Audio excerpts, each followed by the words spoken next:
Alright, it's time now to chat and get to hear what our panelists have to tell us today. Today we train our focus on getting unstuck. We all feel stuck at some point in our lives, and this often happens when we stop listening to ourselves, most especially our spirits. Simple messages that include play and adventure get easily tossed to the side when you're living a responsible and busy life. The routine of life that includes work, taking care of family and paying the bills can make us feel automatic and uninspired. And the pressure to perform and succeed can also keep us stuck. Self-talk that begins with "I have to" and "I should" is born from the language of stuckness. It shows us where we feel obligated to direct our energy. So how as a country are we feeling that we are stuck in the political crisis that we're in right now? Many people are saying we should move on, but the hallmarks around us also shows us, people are having headline stance. They don't want to roll back. They've drawn their lines in the sand. So what does it portend for the country politically? What does it portend for the country? Maybe you're stuck in career that you feel I've really outgrown this particular career, or it's not really complementing the gifts and of course and the talents that I have as a person. Today we're joined this morning by Dr. Vincent Ogutu, who is the Deputy Vice Chancellor Planning and Development, that is from Strathmore University. Also we do have with us Irungu Houghton, who is the Executive Director of Chapter 1 Kenya, and also we do have with us Dr. Mwangi, who is Executive Director of Center for Personal Development and also a lecturer at Strathmore University. Good morning, gentlemen. Good morning. Good morning. Good morning. Thank you very much. Thank you for joining us on the Leadership Forum today. Just a break from, the flurry of activities that we've had in the week. We need to know where also we are as a country, you as a person, and many of our viewers also. Sometimes they're feeling this lethargy, and, we are sort of flying by wire. We're just on automatic pilot programming that yes, it is work, then it is home, then it's the weekend and church, then we just back to the same cycle. It's been one full year, but nothing has changed, no new breakthroughs for me. What do? I feel stuck. I want to move on, but I feel also stuck in this particular relationship. The thunder and the fluffy feeling has also flown away. What do? Of course, we don't advocate for divorce, but of course you're in a marriage where you feel as well, this marriage is not really working for me. Things have changed. The idiosyncrasies that we felt we could have worked out along the way still are there, and so the feeling has tapered off. I feel that the love feeling also is not in the marriage. So what do? Career, of course. Dr. Vincent, you're a lecturer, and many of the students are coming to the university. Maybe they've chosen this career, but along the way they find out, oh, this is not what I really want. It does not, as I said, complement my talents and also complement my giftings. What do? I'm stuck. So if you are stuck, how can you get unstuck? That is a point that we want to actually focus on that. And maybe just to lay a foundation before you walk over to the lectern to give us maybe your thoughts, and we pick your brains as well for 5 minutes. What do you think getting unstuck or having yourself stuck is all about? Let's begin with you, Dr. Vincent Ogutu. I think even when we just say getting stuck, we have that impression of getting stuck in a rut. Like when you're driving a car and it gets stuck in a ditch, in a rut, then that's the same feeling that I want to go somewhere, but I'm not getting there. And I'm stuck in something that's holding me down and preventing me from reaching my goals. Yes. And it can be even worse if you don't know what the rut is, like what exactly is causing this feeling. So I think part of solving the problem is just at first being aware, what is causing this feeling? In what area am I stuck? Sometimes it's a big existential area. Sometimes it's just a particular problem. So I think the very first step is just awareness, self-awareness, defining what the rut is. Once you know what it is, you can start figuring out how to get out. Right. Let's hear from Irungu Houghton. So I think it's a great conversation, not just in terms of us as individuals, but I think as a nation as well. And I like the way that you've placed it.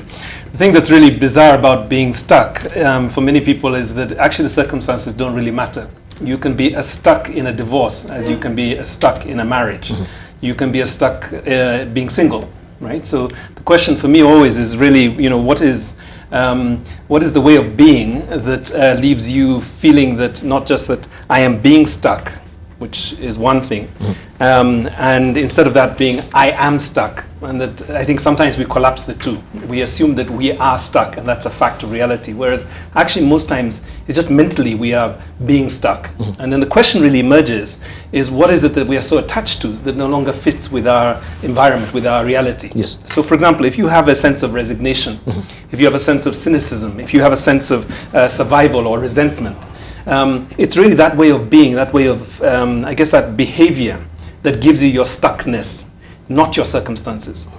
Right? How do we know this? Because the proverbial story of the three builders, I don't know if you've heard this story, the three builders who are building, and the first one is grumbling and swearing under his voice the whole time, and he's saying these rocks are just too hard.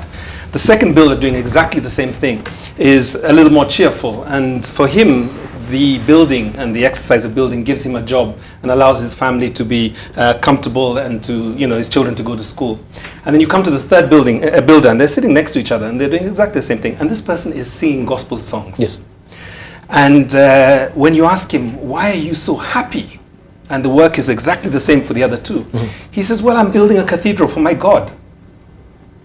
So the question is not so much what you're doing. It's not even what the circumstances are. It's actually who are you being around your circumstances that really makes a difference. Right. Let's hear from Dr. Mwangi. Yeah, well, a very important topic. And if you think about getting stuck, it's a frame of mind. And I always say that we are our thoughts. Okay? What we think about is what we are at the end of the day. And saying I am stuck is a thought that has come to you, which actually puts you in a situation where you feel stuck. And you can feel free if you actually have a thought of saying, I am free to do what I can do at this point in time. And I love the idea of that was shared by Stephen Covey, where he talked about the circle of influence. You have a circle of influence. There are things you can do because you can do them.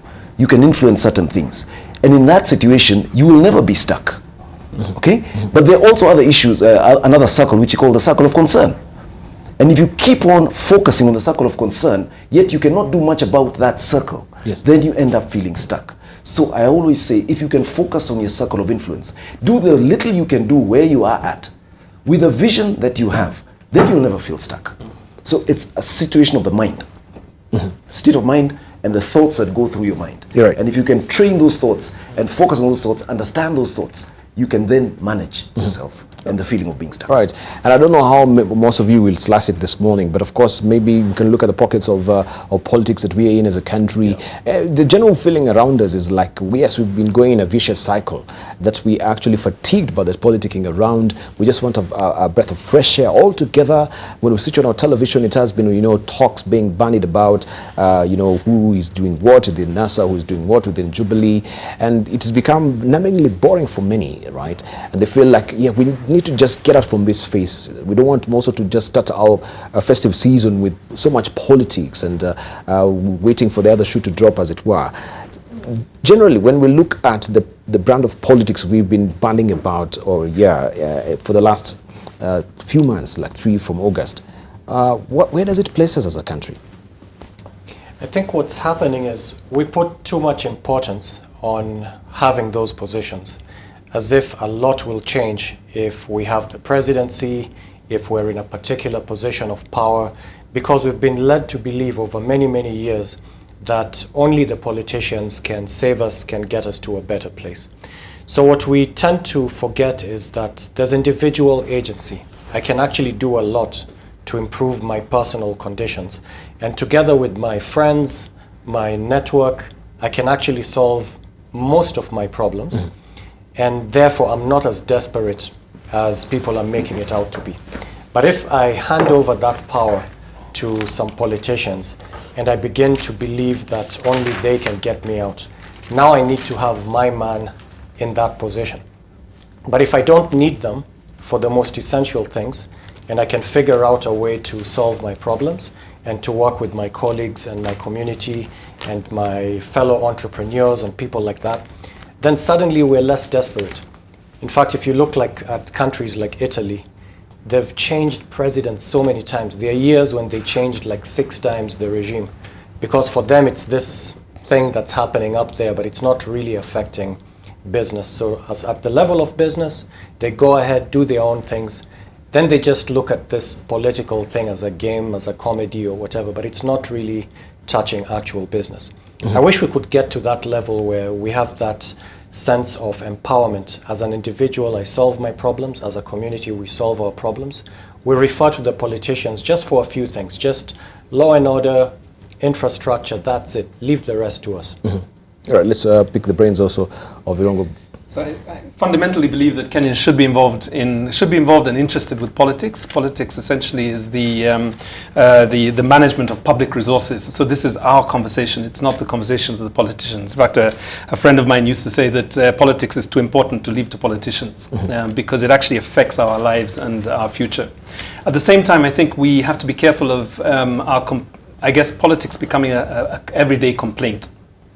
Because wherever there are complaints, you will find no commitment at all to making change. Wherever we have a complaint, for example, most people who have complaints about potholes have actually been the least likely people to take action on potholes on our streets. So my fear is that once this becomes a complaint, then we will start to disconnect from it and actually see it as something that's happening over there, rather than something that we need to be engaged in and be very involved in. In 2013, I applied for a position of the Principal Secretary. This is probably not very well known. And I applied prior to the elections of 2013. And when they shortlisted, and this is maybe a good conversation for those who are applying for Principal Secretary positions and Cabinet That Secretaries. was a permanent secretary then? Yeah. The permanent secretary, yes. Yes. I've moved on. I didn't get stuck. So I applied for this position and I didn't get shortlisted. And when I looked at the first shortlist, I saw a number of people who had been either cited in corruption scandals. I saw people who beat their wives. I saw alcoholics. I saw people who generally were antisocial. And I went into a very dark space. And I went into the space of how could they have shortlisted these people and not seen this person called Irungu. And then I interrupted myself and I said, hold on a sec. It sounds to me like you're going into a very dark space. So I gave myself 20 minutes to be disappointed. I recognize, first of all, what I am is just disappointed. And in my disappointment, I'm going to make everybody else wrong. So I gave myself 20 minutes. I sat in a corner. I went through. I looked at the watch. It was 15 minutes. I said, okay, I've got another 5 minutes. I was now exhausted because there's only, constructive complaining only has a certain amount of time. Then you get bored. At 20 minutes, I stopped myself and said, done. That's it. And formed the Kenya Dialogues Project at the Society for International Development. And over the last 4 years, we have done a number of remarkable things that I'm very proud of. But if I had remained stuck in that complaint that I was passed over for a job, I probably would have been no use to this country, and probably more seriously, no use to myself. Right. Let's hear from Dr. Cesar Mwangi before we take a short break. Yeah, you're talking about politics. Now, Debarl, if you look at the two leading dailies in this country, Nation, what's the headline? It's about a politician, a prominent politician. If you look at the Standard, prominent politician. Look at the China Africa Weekly, digital eminence is on the headlines. Nothing about politics. Now, look at the Business Daily. Look at the Business Daily. Business Daily. Business. This is very good placement. Business, right. But in this country, Debarl, if there is one thing that we love to give great prominence, is politicians, not politics. There's a difference. We give prominence to individual politicians. And we never ask ourselves, are we giving prominence to a constructive dialogue, a constructive message, or a destructive message? And I think that is where the problem is. Politics is good. Politics is important, as Irungu has mentioned, because it is what gets us the leaders. We have a democratic process and we get the leaders who represent people. So it is important. But if we keep on focusing on individual politicians and their personal agendas, then we have a problem. And I think that is where we have made a mistake. We should be focusing on the issues of this country becoming better. And if there are politicians who are working and getting this country better, those are the ones who should be on the headlines. And there are many in this country, but they never appear. We have probably over 300 legislators. There are over 300 legislators. Yes. Thousands of politicians in this country, MCAs and others. but we only get a few who have controversial messages, who have personal agendas usually, which are often destructive. And I think that is what sells our newspapers. And I think, unfortunately, that is what we're feeding the minds of Kenyans, and that is why they're getting fatigued, and they're saying, this is all we see, and we're tired. We want hope, we want progress, we want to take care of our families, but we don't see it in the media. Thank you. We don't see it in the public view. Thank you. Right now on the podium we have Dr. Vincent Ogutu, who is the Deputy Vice Chancellor, Planning and Development, Strathmore University, and is going to take us through this particular session of the first part of the Getting Unstuck speeches, and he's got 6 minutes beginning now. Vincent, I have my bell with me. Good morning, Kenyans. It's great to be here again, Debarl. Thanks for having us. And I love this topic of getting unstuck because it affects so many of us. I don't think there's anyone who's never had that feeling of being stuck, of wanting to get out of this rut, not quite knowing what's affecting me, where this sense of desperation is coming from. And people react in different ways. Some people get so desperate, they take their own lives. We hear of suicides all the time, and it's on the rise. And then other people do something maybe even worse, which is to resign themselves to what they're facing and to say, well, there's nothing I can do about it. I'll just live with it. And in that process, they actually die inside. So you're like the walking dead. You're living, but there's nothing to live for anymore. You're kind of resigned to this routine that you're going to face day after day, and there's nothing you can do about it, which I think is worse than ending it. Not that you should end your lives, but it's tougher because you're going to just not be alive anymore. So can we do something about it? Yes, we can. In the introductions with Irungu and Caesar here, we talked about your ability to change your mindset, your ability to focus on what you can actually influence rather than the things that you have no control over. Part of that desperation and feeling of getting stuck is feeling that I can't do anything about it. I have no control over it. So I have just a few very simple strategies to help you here. The first is just defining the rut. So I feel stuck. Stuck in what? I need to define that. As long as I haven't defined it, I feel like I'm lost at sea. I don't know where I'm going. But as soon as you define it, like this is a health issue, or this is a career issue, this is a marriage issue, as soon as you define it, it's as if you put some limits around it. You have a boundary, and now you know what you're dealing with.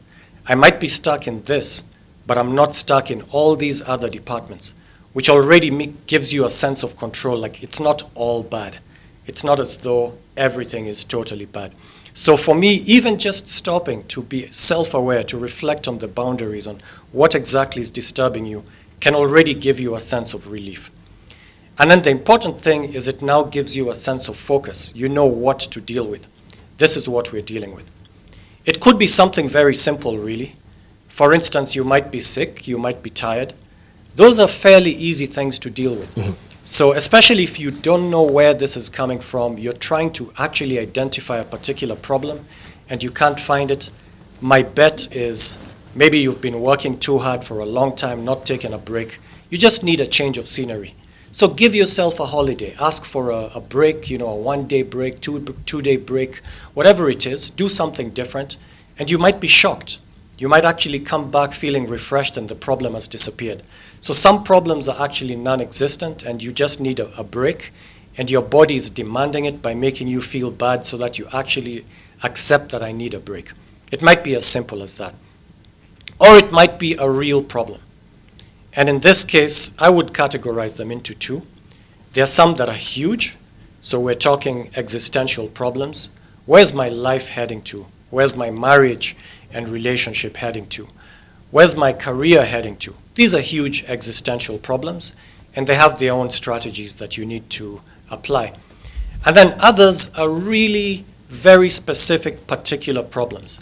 There's a particular assignment you're trying to crack and you're not quite able to do it, be it a student kind of assignment, a job assignment, and it's just, this deadline that I have to meet, and that's what's kind of getting to me.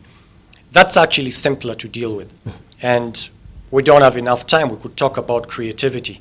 and ways of attacking a problem in different ways. And you can read them up in the internet. You'll get lots of information. It's just maybe a different way of thinking, approaching the problem, getting advice on the internet, how other people have done it, and just taking that 5 minutes to check how other people have done it, and suddenly you don't have to solve the problem yourself.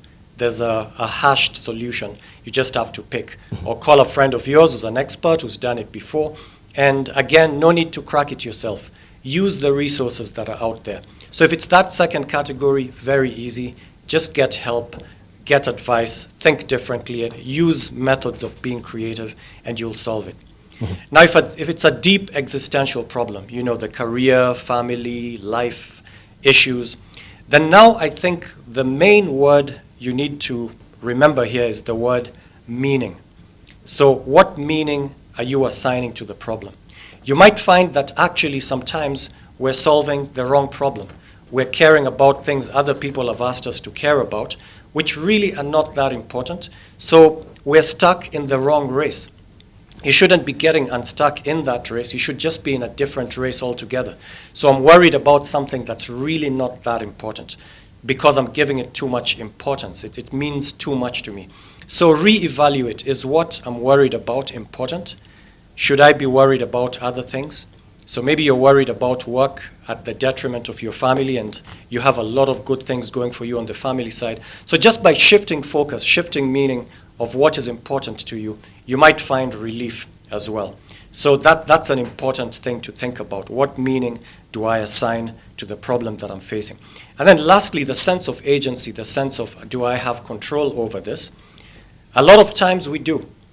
And if you think about, even for those of you who are believers, which is most of us here in Kenya, we have God on our side. God's watching our back. God knows every single thing that happens to us. We're not alone.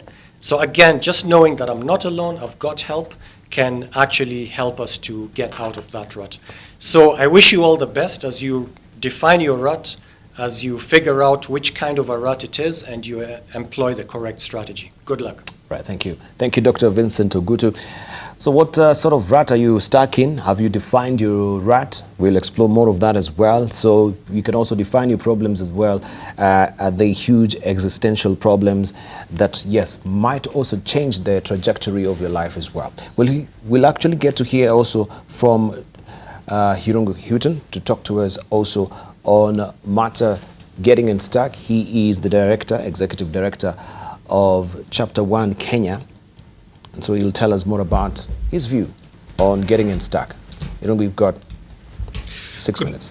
Good morning. First of all, I think we need to recognize that from time to time we're all going to be stuck in some aspect of our lives. The important thing is not that. It is that we don't want to remain stuck. And remaining stuck essentially is the equivalent of slipping and falling and not getting up. And actually the disempowerment lies in not getting up, not falling as such. I mean, I think there are probably 3 or 4 areas that Kenyans are currently stuck in different ways. The first, of course, is that we tend to focus on personalities rather than their behavior. So in a topical case, just recently we didn't like the judgment of the Supreme Court, and therefore we called them the Wakora Network, rather than just taking issue with the judgment that they made. We spend quite a bit of time complaining, but not making powerful choices that change the circumstances, that leave us resigned, cynical, or even with a sense of loss of power. I've shared an example of what could happen when we don't get when we get passed over for job opportunities that we think we deserve to have. The third area really is, and this is the greatest assassin of all, I think, is that we allow the past to take over the present. And the past is not necessarily bad, but if we dwell in historical grievances, issues that happened many, many years ago, and don't make the transition to thinking about practically what are the demands that we want to make of the environment that we live in today. So if we have a concern about historical land grabbing, but we don't take the actions consistent to stop that in the future or in the present, then we are left with this sense of foreboding. In 2000, I think it was 2007, I went through a fairly amicable divorce. And as I was struggling with different aspects of a change of a very important part of my life, and that is marriage, I struggled a bit with one of my children who was really coming to terms with what does it mean to be co-parented in two separate homes. And I find myself really stuck with a sense of depression, because what I felt was that as a father, I needed to be there when my son was growing up, when he was brushing his teeth, when he was changing his clothes to go to school, but I wasn't. And I had this thing that I had somehow failed.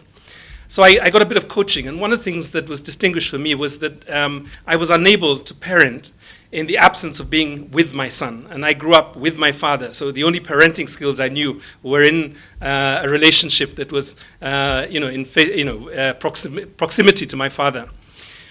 So I kind of struggled a bit with what kind of a father could I be, and this was a real struggle for me, and I got stuck, and I was being stuck.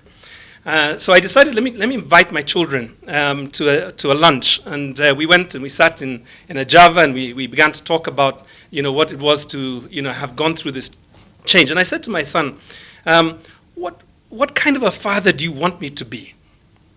And he looked at me, and I had been struggling with this for at least 72 hours, and I was really in turmoil, emotional turmoil.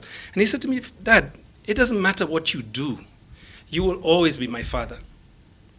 If you did nothing, you would be my father. If you did something, you would be my father. You are my father, period. And I was really struck by this powerful insight from a young person, really about what it means to be in a relationship with other people. And that unlocked a whole set of conversations with my child about what kind of a father I could be, in spite of the fact that him and his mother, both of us who love our children, would no longer be together.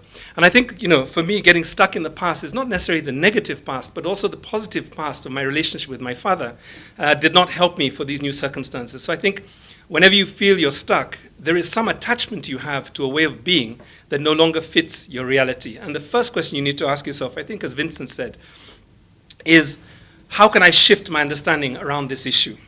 How can I declare a new way of being? And what actions can I take that would be consistent of this new way of being? And that would produce the extraordinary results that would leave you inspired and empowered to continue. Muhammad Ali once said, and Muhammad Ali, if you've not spent time listening to him, the boxer, he had some wonderful quotes. And one of the best quotes was a journalist who asked him, Muhammad, how many sit-ups can you do? You're the heavyweight champion of the world. How many sit-ups can you do? And he says, I have no idea. And there was a moment of silence. And the journalist says, how is that possible? You do sit-ups every day. You have no idea how many sit-ups? He says, no.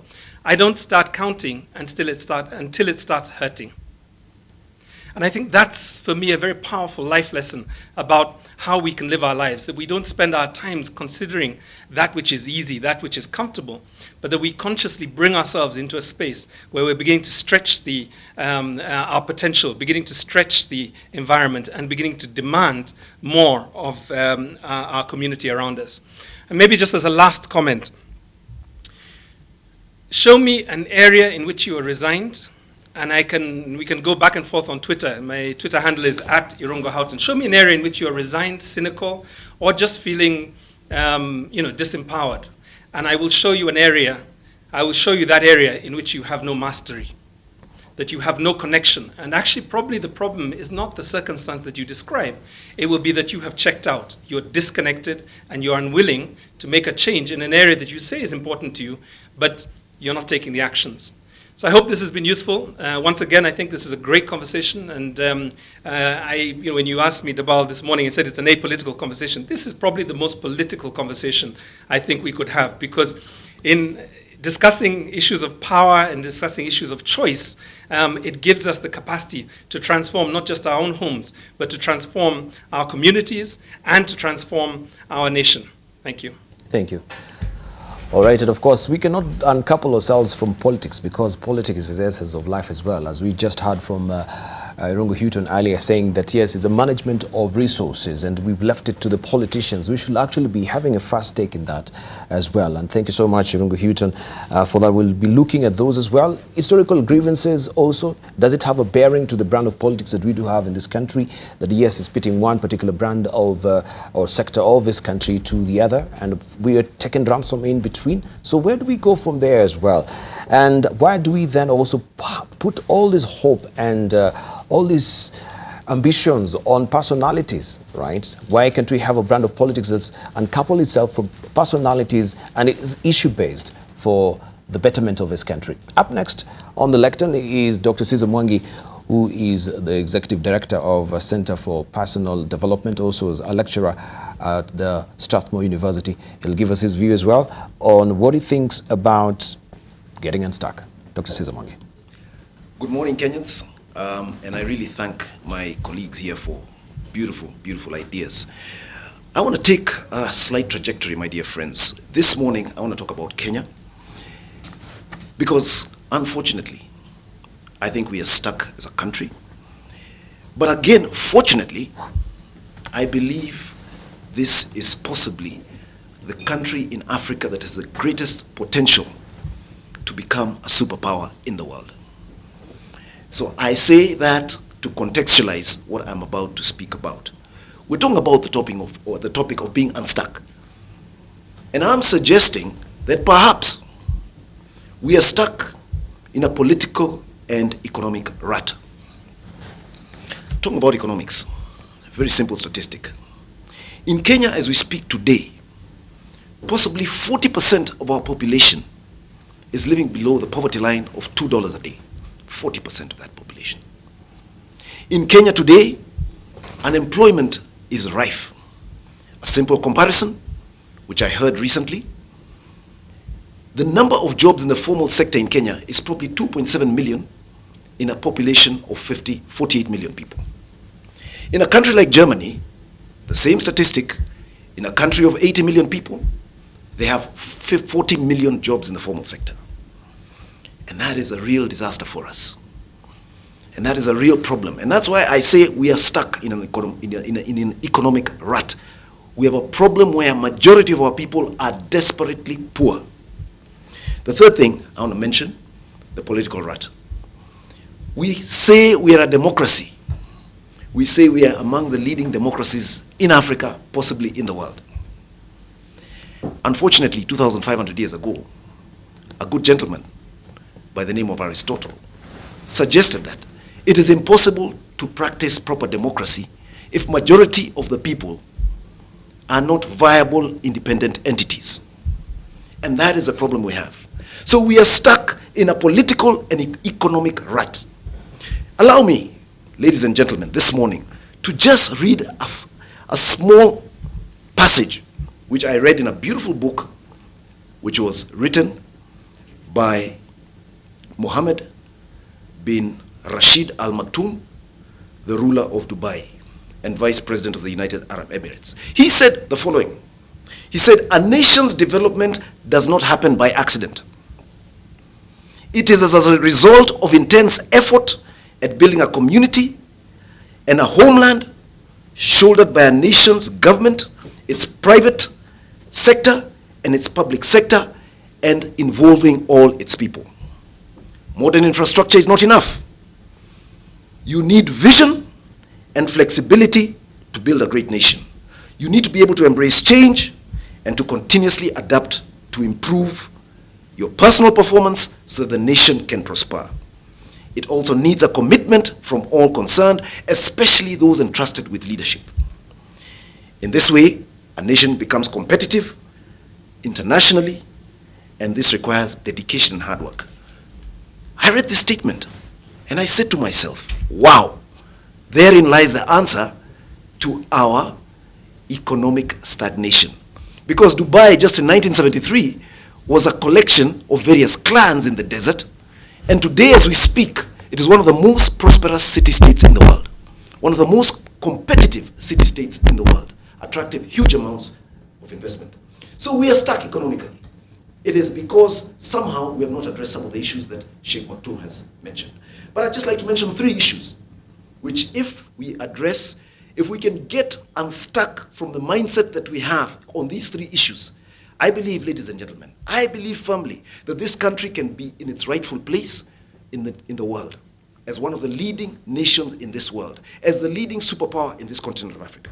The first is we need to move away from the mindset of extraction to the mindset of service, especially at the leadership level with those entrusted to make decisions on behalf of the majority.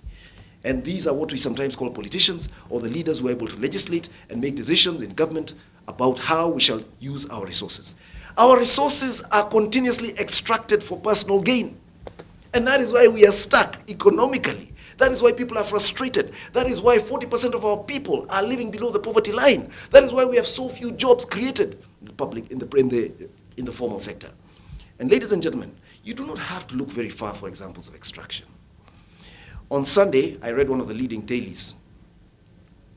And in that particular newspaper, it said that we're going to spend 3.2 billion shillings on separation packages for some of our leaders after the last elections. 3.2 billion shillings. That is classic extraction. But we say it is legal because it's in the legislation, therefore it is okay. Extraction, whether legal or not, is immoral.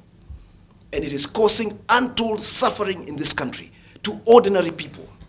So let us move away from extraction to service, and we shall be unstuck economically.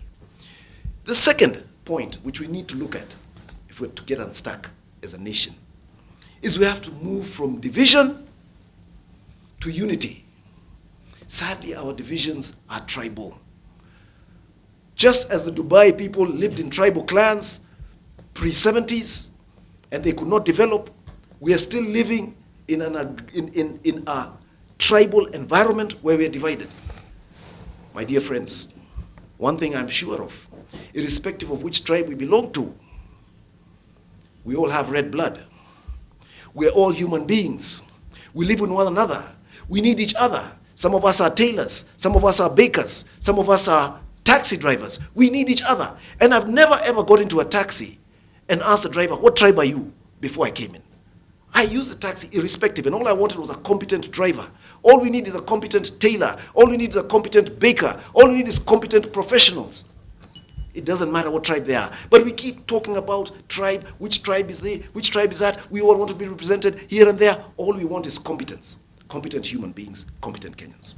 And the third thing we need to get unstuck from, my dear friends, as I come to a close, is from what I call the short-term mentality to the long-term legacy mentality. We need to work towards a vision-based thinking which will result in a beautiful legacy for those who are behind us. And I talk about this as a father. I talk about this as a person who recognizes that this country, the majority of people are young, and we need to make sure that whatever opportunity we have, let us build this country and make it better for them, and so that they can continue building from where we have left them. Ladies and gentlemen, let us end there, and I urge you all, everyone has a personal responsibility. We don't wait for the leaders to do for us. Let us do what we can in the area of our possibilities. Thank you very much. All right, thank you very much, Dr. Caesar Mwangi. So where are you at, of course, this journey of life that we have been bestowed by God? We'd love to know, and where do you think we are as a country? That is a question that we're asking you this morning. We'd love to hear from you this morning, right? Where do you think we're stuck as a country? Which area? Is it the economy? Is it the politics? Where are we stuck? And of course, everything is predicated on politics, as we've discovered as well. So we want to also get to discuss this and a raft of other issues that raised with our panelists, of course, beginning with Dr. Vincent as well, resigning themselves to what they are feeling. That is one of the issues that he said. Of course, from the raft of issues that he raised, first of all, you have to define your right. Do you know what is your right today? Maybe we can expound on all these issues that you've raised, gentlemen, this morning, for the benefit of our viewers now that also they have the opportunity to drive the show with us. You can call in, ask questions, or share your contribution as well on this particular topic. Defining your right, I know you talked about it, but how can we take it forward?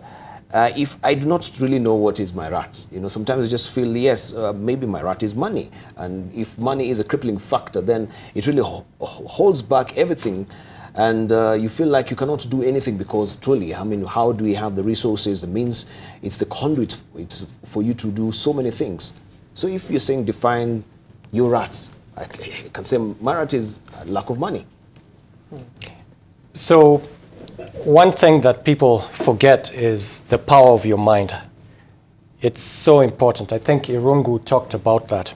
I go into prisons quite frequently to speak to them, and I always ask them, what's the difference between a prison and an army boot camp?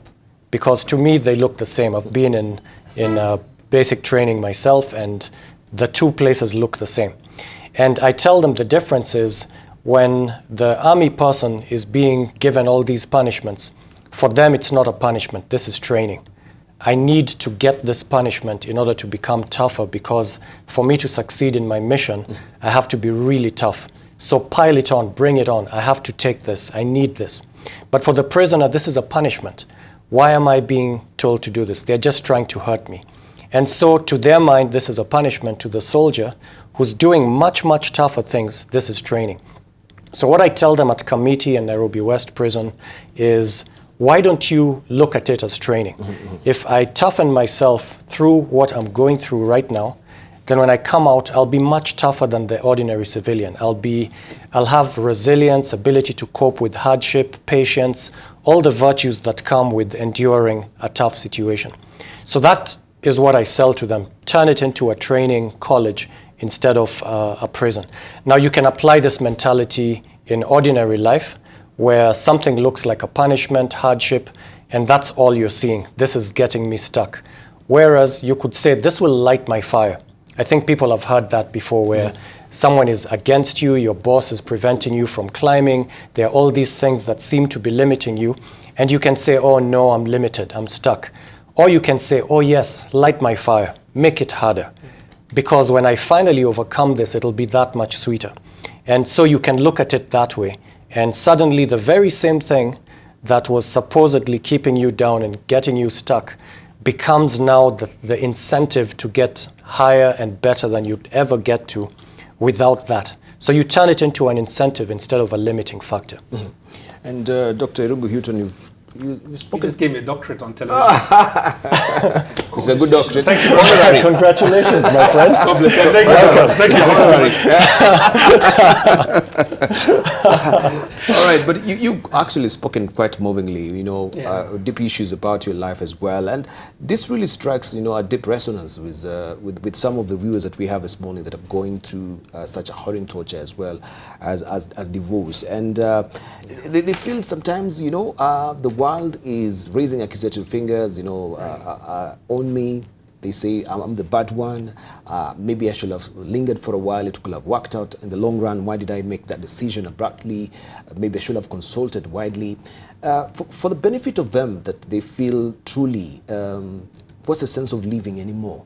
Because I had hopes and ambitions for this marriage, but right now, everything is just coming asunder.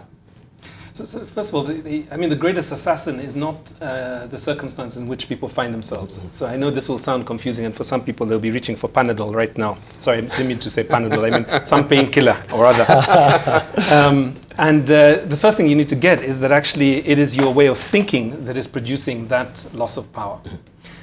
Most human beings really just believe in two things, or are inspired by two things. One is making a difference, and the second one is having mastery in an area of some sort. So if you're a carpenter, it is carpentry. If you're a news anchor, it is news anchoring.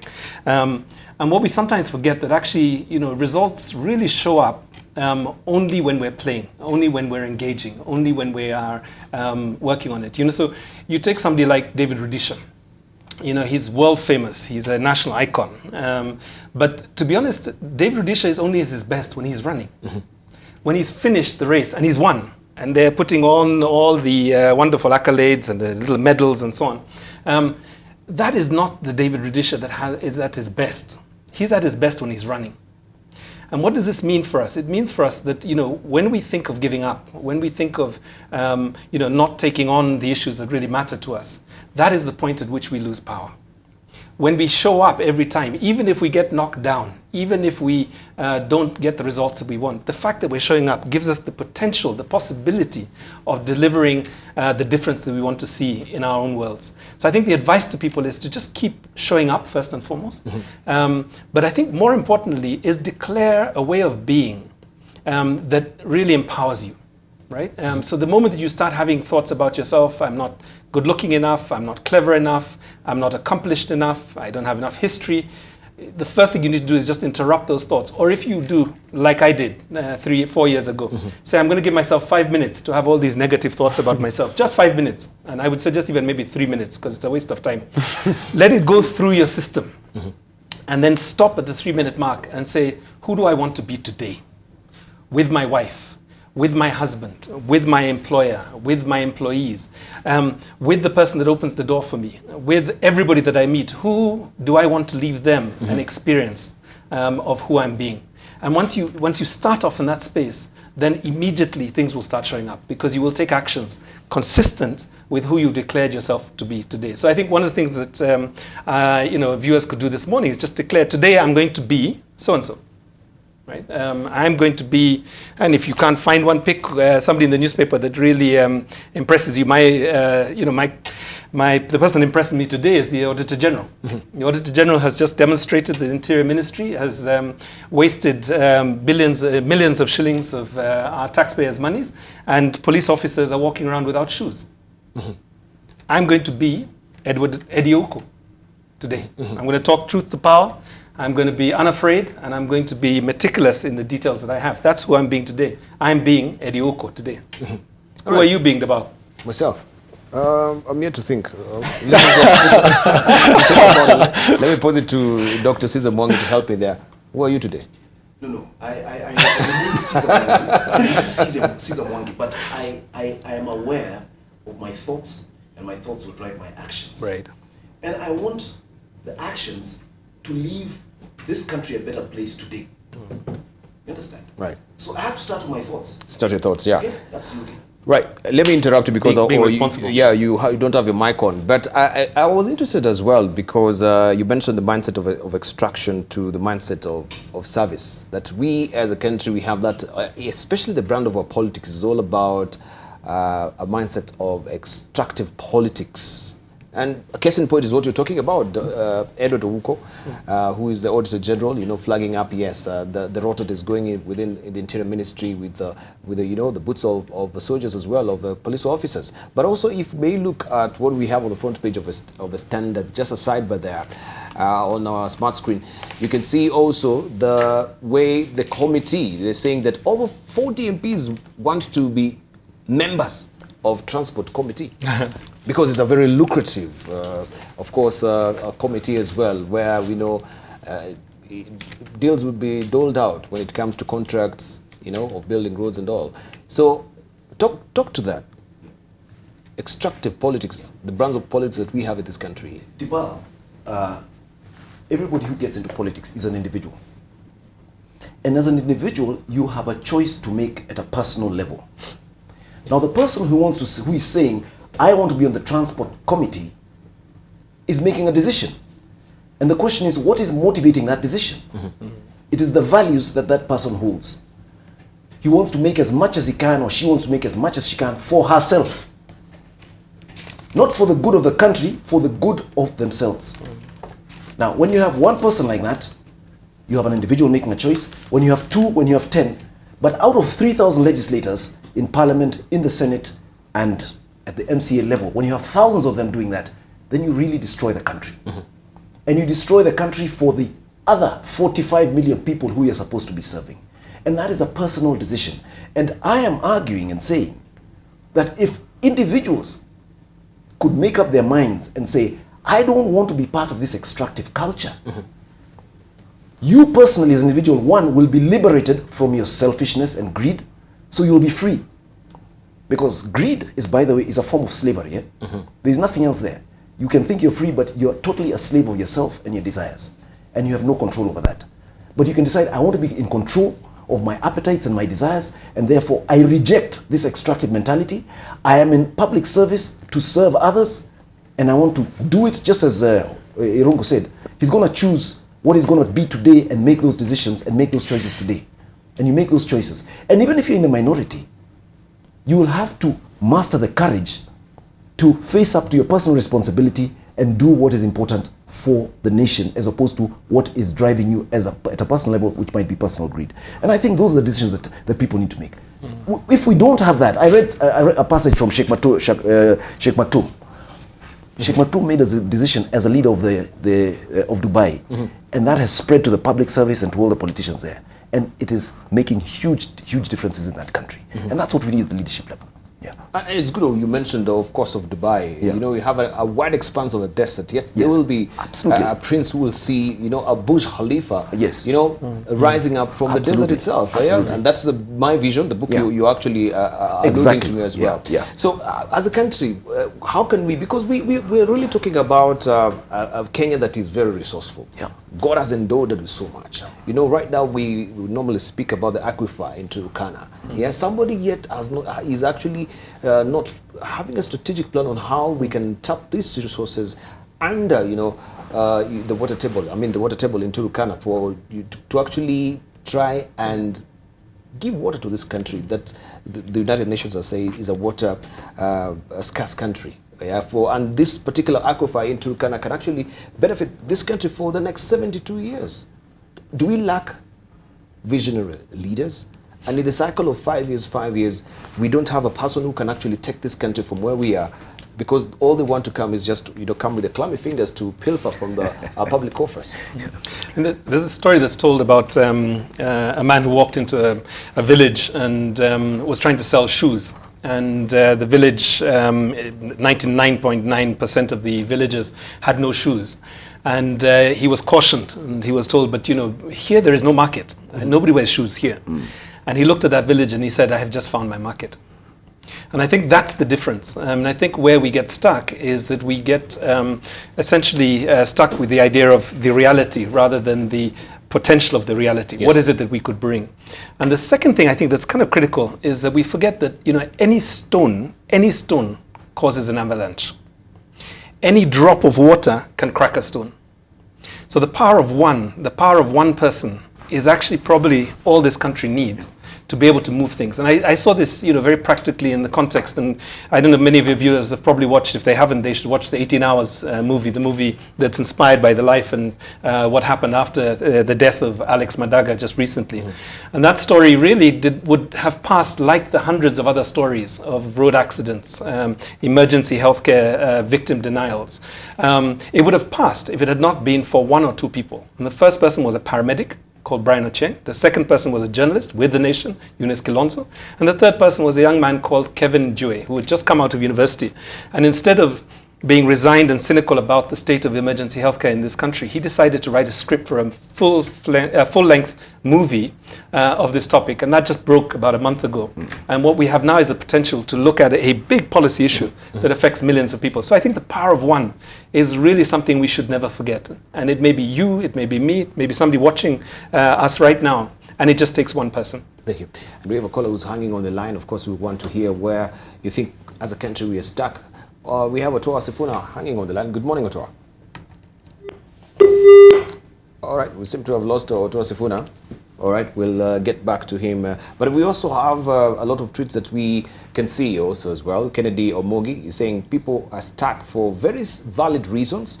Move on to arrive at the same point again in future. It's time to seek solutions. We have Jacob Abere Matiala saying, Ndugu Irungu Houghton has given worthy insight life of his, and it's inspirational. Bravo. Also, John Gidanga says that selfishness, corruption, impunity, tribalism, nepotism, and hypocrisy is eating up our moral values. But the greatest is hypocrisy. Also, we have Jimmy Nganga saying powerful presentation by the panelists, Mwangi, Irungu, Ogutu. You're just the best. You're ahead of the pack, and I'll read the rest of them as well. But let's hear from Dr. Vincent Ogutu as well. I don't think it's a problem of not having vision. In fact, as Caesar said, Kenya is poised to be a superpower. If you look at what's happening in Africa, the country where there's the most dynamism, so much happening, so much creativity, it's actually right here in Kenya.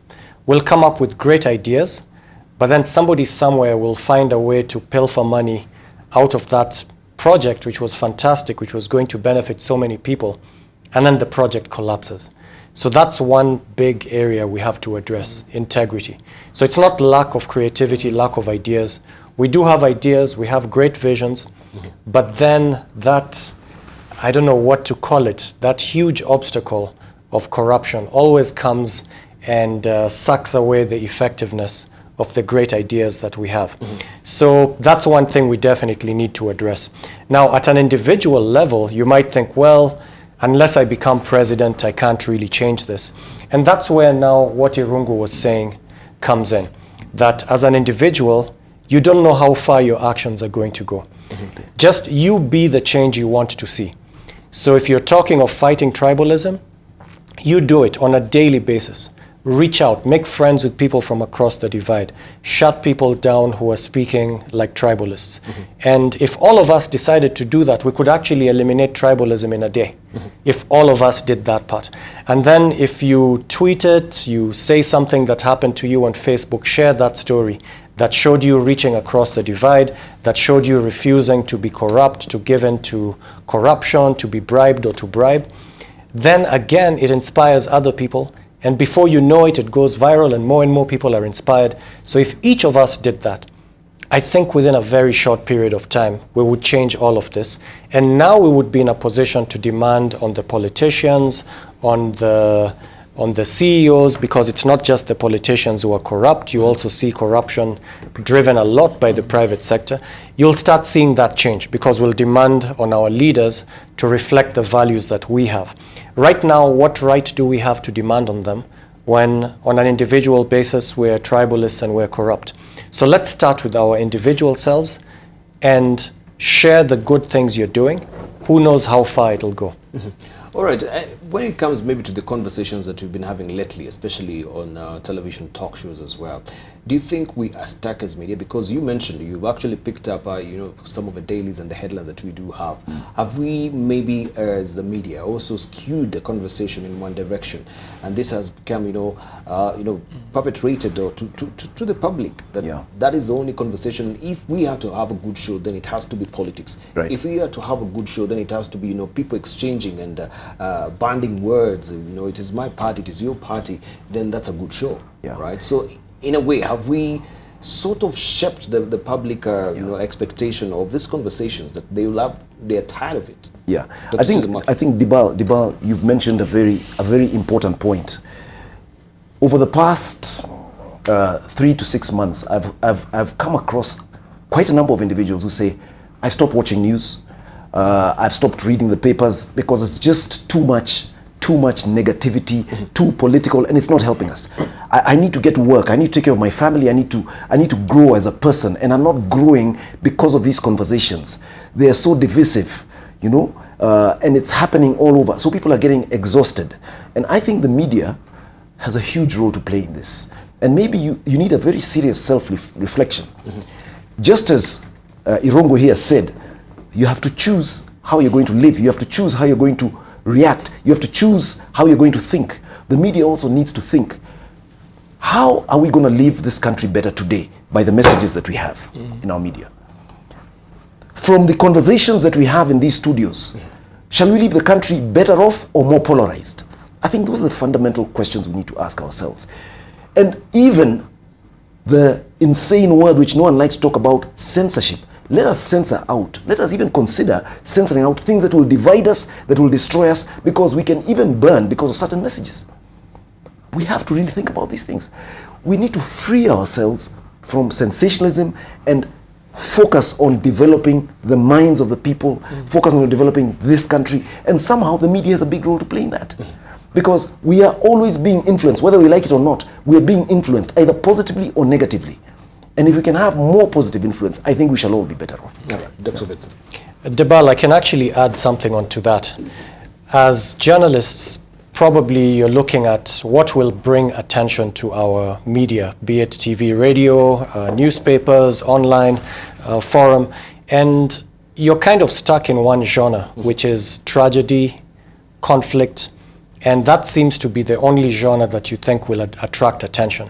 But then as journalists, you're writers, you're producers, you're creative people, you're actually creatives. There are so many other genres which if you play to advantage, you will draw people's attention. You can take a mamamboga somewhere and turn her into a hero. You have all sorts of situations of people who have done good, ordinary people who've done good, and those are attractive stories. Remember the couple that had a wedding for 100 shillings? Amazing story, the Githeri man. I mean, now those are examples of being creative, and people actually got attracted to this and paid attention to it.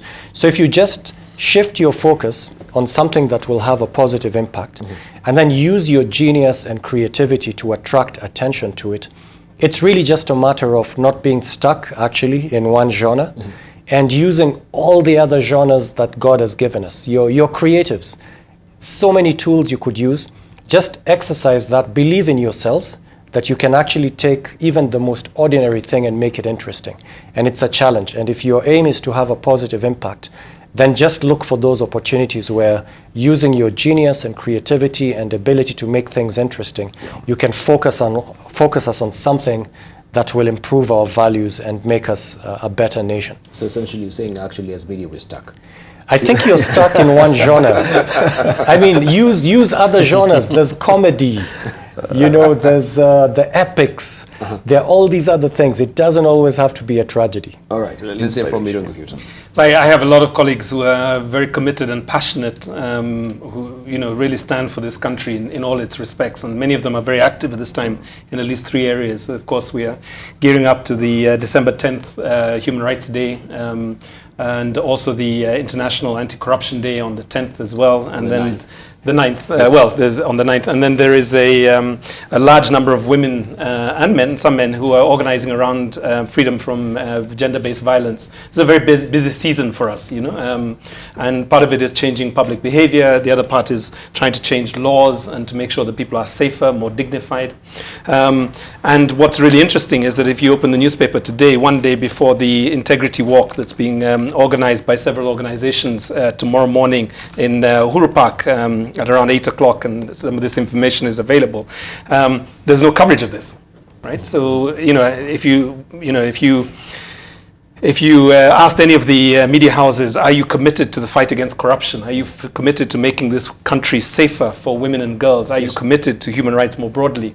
They would say they are, but if you look at the proportional representation of that work, you have a lot more about the problem and very little about the solution. So I think, for me, it's a legitimate argument to make that really that the media can do much more to be, and I'll use the word, to be an activist media, to be a barometer, one that actually shapes the consciousness of this country. And I think if you did that, we would show up differently to each other. Right. Right, and maybe as we were winding up, just your headline thoughts, maybe the stakeholders also need to sit down and try and re-strategize on how we can actually change the narrative and the conversation to a more, development-based, issue-based kind of conversation that we want on the podium and spewed also, not really spewed, but actually conveyed to the public as well. Do you think maybe we, as we're winding up, just looking at the bottom line when it comes to the, the PLC? Do you just look at the profits as a media fraternity? I think profit follows people. If you build a constituency, if you build a market that is, is aligned to your product, profits will follow. I mean, every successful businessman, and Caesar, is one of them. Every successful businessman knows that you don't focus on profit. You focus on what is the product, what are the relationships, where's the market, and then the profit and loss shows up at the end of that. I think for Kenyans, what we need to probably give up is the comfort that we have being tenants rather than being landlords in our own country. And I'm not talking about where we live. I'm talking about the spaces that we occupy. Are we tenants, therefore just transient passing through? Or are we owners of those spaces? And I think, whether you are a mechanic, whether you are a border rider, whether you are a taxi driver, these are important spaces. When I come into your space, am I meeting the landlord?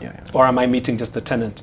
And I think if we took that on, I think the world would shift dramatically. Fantastic. All right, your headline thoughts, Dr. Caesar. Yeah, in fact, I just want to add on what Irungu has said. I think we need to be a more inclusive society. You talked about stakeholders. In this country, we have 48 million Kenyans, and unfortunately, there's a small elite that actually runs the show, and the rest are treated as followers. So they're told, do this, do that, do this, do that. We have decided, and you're supposed to follow. And I think that's where we need to move from. We need to get all people to be stakeholders in this country, equal stakeholders, especially the Kenyan ordinary mwananchi. And that goes back to what I call ensuring that our people become viable, independent entities, and therefore we need to empower them, we need to create jobs and opportunities for them, because so long as they're the bottom rung of the poverty line, if they're earning less than $2 a day, they're desperate, and they are easily manipulated. And unless we address that particular issue, Thank you. and we really need to move on and address that issue Right. as best as possible. Yeah, Irungu, Houghton, your headline thoughts. I gave them a minute ago. I don't know if Vincent wants to make some headline Are these the closing thoughts? Yes. Yeah. Okay, sure. So you had mentioned profits and all that. Right. And I think the best way to capture profit, the best way to capture value is to give value. So if each of us focuses on what difference can I make, and there are all kinds of ways you can make a difference, economically, morally. So if each of us focused on what difference does it make, what difference does my life, my work, my words, my actions make on others, and try and increase that difference, increase that value that you're giving. Believe you me, you will capture value. People will want you, people will want to pay you, people will seek you. And so your focus should not really be how much can I get, just focus on how much can I deliver. And you will see the money coming to you. People will look for you. And when you do that also, you are in control of how much value you give. If you focus too much on how much will I get, it's not really within your control. But the best way to put it within your control is by saying, I want to see how much I can give, how much I can develop others, how much service and what quality of service I can give. If you focus on that, you will capture value and you will be unstuck. Right.